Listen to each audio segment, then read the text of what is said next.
Well, this has been a historic win for the Bharatiya Janata Party in the state of Maharashtra. But there's been a massive suspense as to who exactly will be the next Chief Minister of Maharashtra. This at a time when there were several speculations that were doing the rounds that whether at all Eknath Shinde still wants to hold on to the Chief Minister's position.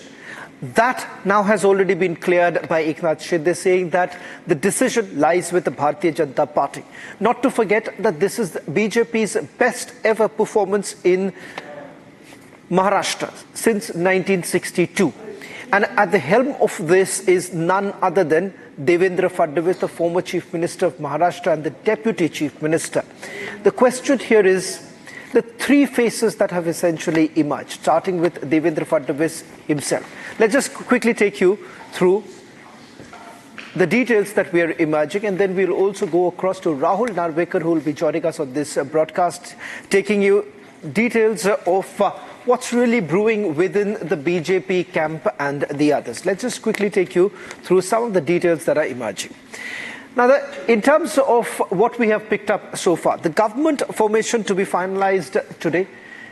In fact, this meeting that's going to be taking place in the national capital, where Home Minister Amit Shah would be meeting all the three leaders. Eknath Shinde likely to be the Deputy Chief Minister is what we are picking up from our sources. Let's take you through the others. As far as scoop number 3 is concerned, let's move to the others quickly, please. Fadnavis likely to retain the Home Department. This is in terms of the portfolio allocation, because remember, even as the Deputy Chief Minister, he's done that. Shinde likely to retain the Urban Development Ministry is what we are being told. Remember, even when the previous alliance was in place, this very department, the portfolio was with him. Ajit Pawar likely to retain Finance Department. Now, the bifurcation that is in talks right now is about 21 ministries that are likely to go to the Bharatiya Janata Party. That's the largest share in the Mahayuti.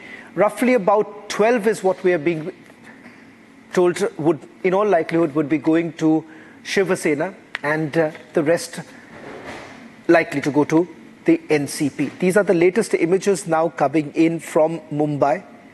In fact, let's just take you through some of the details coming in. I'm told that Eknath Shinde is likely to leave from Mumbai in a short while from now. Devendra has already landed in the national capital. And as far as Ajit Pawar is concerned, he's already landed in the national capital. In fact, he's interacted with the media earlier in the day. These are the latest images of Eknath Shinde leaving from Mumbai, expected to reach here by 9 o'clock here. And thereafter, Eknath Shinde is likely to meet Home Minister Amit Shah. While we stay with these visuals also, let me also introduce our guest who is joining us on this broadcast.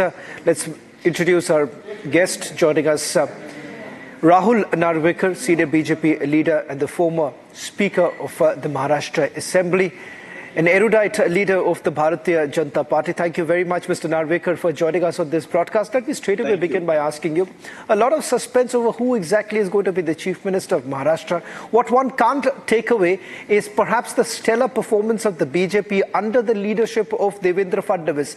Are we to believe that majority of the legislators from the BJP are in support of Devendra Fadnavis as the next Chief Minister of Maharashtra? Well, as we know that this election was contested in an alliance between the Shiv Sena, Bharatiya Janata Party and the NCP along with RPI. And it was pretty obvious that the cadre of each of these parties wanted their leader to be leading the government as the Chief Minister. But all of us believe in the Yuti Dharma, and we do believe in the ethos of an alliance. And therefore, all of us have decided that we will go in accordance with the consensus decision that will be taken by the leadership of all the three parties and our central leadership. And the needless to state that Devendra Fadnavis ji is one of the most popular leaders in the state of Maharashtra.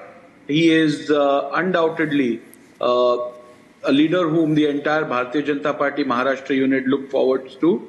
And therefore, it is very, very obvious that we want him to lead this government, which has received a huge mandate from the people of Maharashtra. In fact, with the numbers that Bharatiya Janata Party has, it is pretty evident that the mandate is clearly for Mr. Fadnavis to lead the government. And we are hopeful that this actually transpires sooner than later. And we get to see Mr. Fadnavis leading a very successful and a progressive government in Maharashtra. You know, setting aside the politics behind it, Mr. Narvekar, I'm aware of the fact that you share a very close relationship with Devendra Fadnavis. Hence, on a personal note, let me ask you this. Someone who has worked very closely, and I've seen the kind of statements that were made by Devendra Fadnavis earlier with regards to the fact when you became a legislator. Personally, would you be the happiest to see Devendra Fadnavis leading the state? Because many would say that perhaps the state has seen the best reforms being brought in under the leadership of Devendra Fadnavis. Undoubtedly, I would be extremely pleased and happy to see Shri Devendra Fadnavis lead this government. Undoubtedly, he's been a superb administrator. He has been, he's carried out various reforms, may it be related to infrastructure, may it be related to the laws in the state, may it be related to every other developmental aspect of the state. We've seen unprecedented infrastructure development during his tenure. We've seen how the Atal Setu has come around. We've seen how the coastal road has come around. We've seen how the Nagpur-Mumbai Samruddhi highway has come around. And therefore, he has the capacity and capability to take home projects which have been pending for years together, for decades together.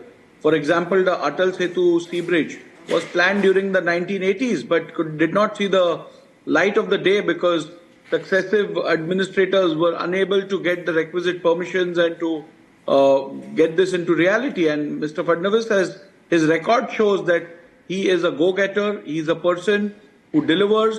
He's a person whom the state is looking forward to for taking the state to greater heights. Mr. Narvekar, can I also then ask you with regards to the coalition dharma? And Mr. Devendra Fadnavis perhaps has reflected the coalition dharma in its best possible manner when he decided to step aside. Give us a sense of what are we really talking about when we see the kind of sacrifices that Devendra Fadnavis has made in the past too. And I'm asking this question to you because you understand Mr. Fadnavis very well, having worked with him so very closely.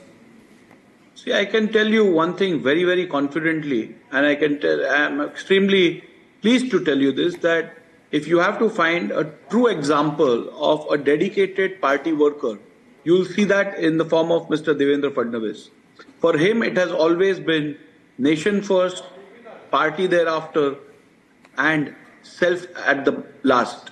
And therefore, when the alliance needed him to give up his claim as, the demand of the workers as to see him as the Chief Minister in 2022, he was happy to step aside and make way for Mr. Eknath Shinde.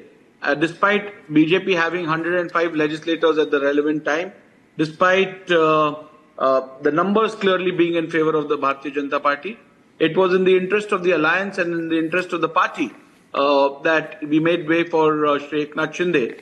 And he happily did so. So, this is a true example of how you put your party ahead of your desires and personal wishes. So I think this is something which every member of the Bharatiya Janata Party cadre should look upon, and he should imbibe this example which has been led by Devendra Fadnavis ji, and ensure that their conduct also in party matters is similar.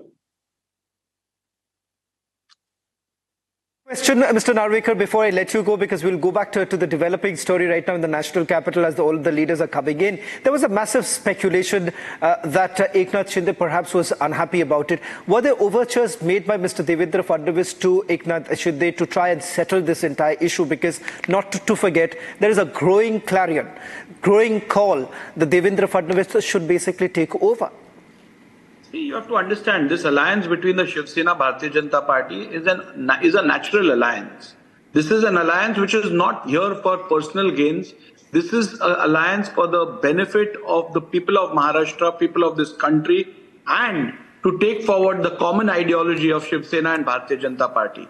And therefore, even Mr. Shinde, who is a tall leader himself and who certainly has done the state proud in the past, has relented his own desires over the interest of the state and the ideological interests of the alliance. And therefore, I think whenever there is a natural alliance of this kind, you will always see people putting forward the interest of the alliance over their personal interest. And that's exactly what Mr. Shinde has also offered to do. And therefore, I welcome the stand that Mr. Shinde has taken. And we are very proud to see that all our leaders are, collectively acting in the interest of the alliance and in the interest of the state. And seldom do you see that with other alliances, where people are cribbing and fighting over posts and positions and not giving priority or precedence to the interest of the alliance. Well, thank you very much, Mr. Rahul Narvekar, for joining us on This Is Exclusive and perhaps also sharing some anecdotes of a leader like Devendra Fadnavis, tipped to be the next Chief Minister of Maharashtra.